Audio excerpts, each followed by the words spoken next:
Hello everyone, hope you all are doing good. And आज हम पढ़ेंगे लेटर के बारे में। लास्ट वीडियो में मैंने बोला था कि हम लेटर के बारे में डिस्कस करेंगे। And for the class 10th and paper is going to be nearby, all the best and pay concentration towards your study and study well to give your paper best. आज हम पढ़ेंगे letter. और आपका writing session का 5 marks का chap syllabus है आपके। Plus आपका जो लेटर में आएगा 4-1, complain letter, editorial, inquiry and placing order, सब सेम है पर इसमें बॉडी कंटेंट अलग होगा। अब हम बात करेंगे 1 by 1 राइटिंग सेशन का लेटर। और letter it is very important to each and every citizen. और हर किसी को लेटर लिखनी है, हर जगह मांगते हैं लेटर लिखने के लिए। आपको कहीं भी जब ऑफिस में जाओ तो बोलते हैं please give a letter, written letter, and this is a evidence one. ताकि किसी भी काम के लिए आप किसी भी कंप्लेन होना चाहिए, एडिटोरियल होना चाहिए, इंक्वायरी एंड प्लेसिंग ऑर्डर। मैं डिस्कस करता हूँ लेटर के बारे में। पहला है कंप्लेंट। कंप्लेंट मतलब कोई हमें शिकायत करना है कहीं पे भी, तो हमें कंप्लेन लेटर लिखने आना चाहिए, पर एक तरीके से लिखना आना चाहिए। हर कोई लेटर लिखता है पर तरीके से लिखना बहुत ज़रूरी है। I will not give a lecture in English, but I want to each and everyone to understand this. And second one is editorial. Editorial वो होता है जो हम प्रेस एडिटिंग के लिए देते हैं, आप न्यूज़पेपर में पब्लिश करने के लिए देते हैं, ठीक है। और इंक्वायरी लेटर वो होता है जो कि इंक्वायरी, कुछ हमें पता करना हो किसी संस्था से या किसी ऑर्गेनाइजेशन से, तो हम इंक्वायरी रहते हैं, अपने क्वेश्चंस को समझते हैं। हर एक फॉर्मेट सेम होगा, उसका upper body lower body same होगा, पर बॉडी कंटेंट अलग होगा। And fourth one is your placing order. Let's discuss 1 by 1. And first we will discuss about the a complaint letter and how the format is going on. पहले हम बात करेंगे किसका, complain letter. पहले हम format देख लेते हैं कैसा होता है, ठीक है। Is it clear? पहला आता है हमारा कंप्लेन लेटर। देखिए, कभी भी कोई भी लेटर लिखें, आप पहले निश्चित कर लें कि आप पहले ऊपर क्या लिखेंगे, सेंडर्स एड्रेस। क्या लिखेंगे? Sender address. सेंडर एड्रेस कौन होता, किसका होता है? जो भेज रहा है पता, जो लिख रहा है पता, जो लेट पत्र लिख रहा है उसका होता है सेंडर एड्रेस, ठीक है। उसका पता लिखना है आपको यहाँ। उसके बाद एक लाइन छोड़कर उसके बाद आपको क्या लिखना है, डेट। ये आपका अपर बॉडी कंटेंट है, ठीक है। यहाँ पे भी आपको कॉपी में यहाँ पे रूल शीट नहीं है तो आपको इधर उधर लग सकता है, पर एक लाइन का गैप होना चाहिए। सेंडर एड्रेस के बाद आता है हमारा डेट। डेट के बाद आता है हमारा रिसीवर्स पोस्ट। रिसीवर्स पोस्ट मतलब हम किसके पास लिख रहे हैं, और रिसीवर्स एड्रेस। रिसीवर्स एड्रेस, और ये बहुत इंपॉर्टेंट है, हर किसी को पता होना चाहिए। रिसीवर एड्रेस के बाद आता है हमारा सब्जेक्ट।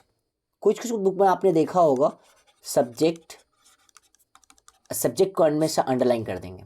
विषय, जो विषय होता है हमेशा आप क्या कर देंगे, अंडरलाइन कर देंगे। पहले आएगा sender address, date, receiver add post, receiver address, subject, and उसके बाद आता है हमारा सब्जेक्ट। उसके बाद हमारा आएगा सैल्यूटेशन।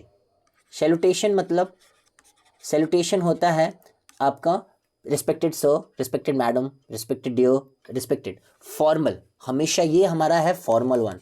फॉर्मल में हमेशा क्या होना चाहिए, फॉर्मल में हमेशा हमारा ये फॉर्मल में हमेशा ऑफिशियल लेटर लिखते हैं। क्या लिखते हैं, ऑफिशियल लेटर। इसलिए हमेशा फॉर्मल और डियर, रिस्पेक्टेड सर लिखना चाहिए। डियर हम इनफॉर्मल में लिखते हैं, ठीक है। अब नेक्स्ट बात करते हैं, हमारा ये हो गया sender address, date, receiver post, receiver address, subject, salutation, respected sir and madam.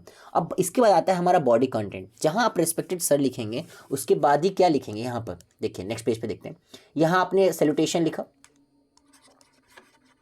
Salutation मैंने लिख दिया, मान लो सैल्यूटेशन। उसके बाद यहाँ से लिखेंगे पैरा 1, ये हमारा होता है पैरा 1। पैरा 1 में क्या लिखेंगे, अपना इंट्रो, पहला अपना इंट्रो लिखेंगे। पैरा 2 में लिखेंगे आप, कंप्लेन लेटर की बात करो, कोई रीज़न, प्रॉब्लम क्या है, प्रॉब्लम सिग्निफाई, आपको बताना पड़ेगा दिक्कत क्या है, कारण क्या है, किस लिए आप पत्र लिख रहे हैं, उसका दिक्कत क्या है। इंट्रोडक्शन में अपना इंट्रोडक्शन देंगे, साथ में पत्र का इंट्रोडक्शन देंगे, आपका पत्र का लिखने का उसका पर्पस क्या है, ठीक है। इंट्रो लिखने के बाद उसके बाद ज़्यादा लेंदियर नहीं, एक पैराग्राफ। उसके बाद पैराग्राफ को ब्रेक कर आप सेकेंड पैरा में लिखेंगे रीज़न और प्रॉब्लम, दिक्कत क्या है, कारण क्या है, और उसको आपको लिख कर बताना पड़ेगा।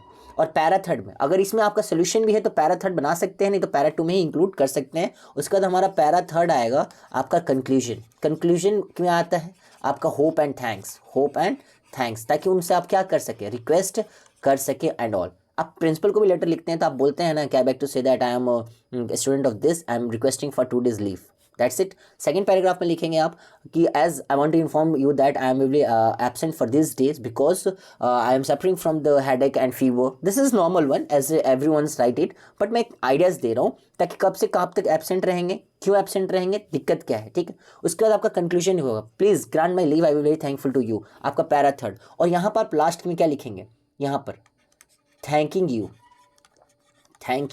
You yours truly name and designation. Designation क्या होता है, डेजिग्नेशन आपका पद क्या है, ठीक है। और आपका अपर बॉडी लोअर बॉडी दोनों क्या होगा, हर एक लेटर में सेम होगा, बस आपका जो ये बॉडी कंटेंट होगा ये क्या होगा, अलग होगा। बॉडी कंटेंट क्या होगा, अलग होगा, ठीक है।